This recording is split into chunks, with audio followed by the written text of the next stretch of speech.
Hey there, gang, and welcome to the Locker Room. Coach Gigs here, and today's message, erase and replace. You know, it's not good enough just to not think negatively or to have a mindset that is always focused on what's going wrong. It's not good enough just to not think that way. You've got to erase it and replace it with a more positive outlook. Erase and replace.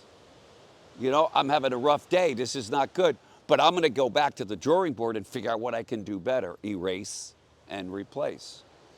Things aren't going my way, but they will as soon as I get some advice from somebody who knows what they're doing in this area. Erase and replace.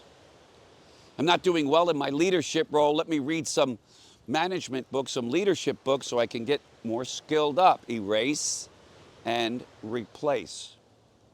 You can't just not think negatively. You're going to keep thinking.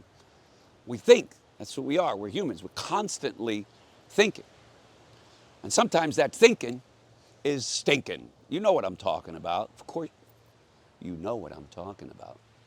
Negative thoughts running over and over in our head. I'm never going to make it. I hope I can pay my bills, right? You got to erase, boom, replace.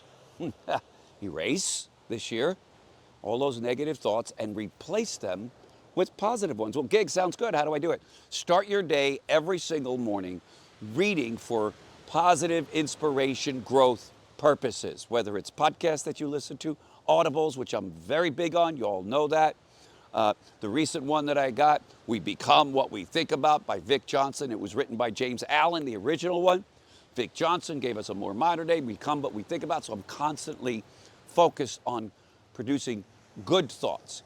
Erase negative thoughts, replace them with positive thoughts. Boom. Erase problems. You got problems? Erase with solutions. It's a good formula, gang, so that you can go from where you are to where you want to be. That really leads us to, where do you want to go? You want to come up higher? You want to earn more money? You want to get promoted? You want to be the top in your class? Erase, replace with good thinking. That's the message today, gang. Hope you enjoyed it. We'll see you later in the broadcast. Bye-bye.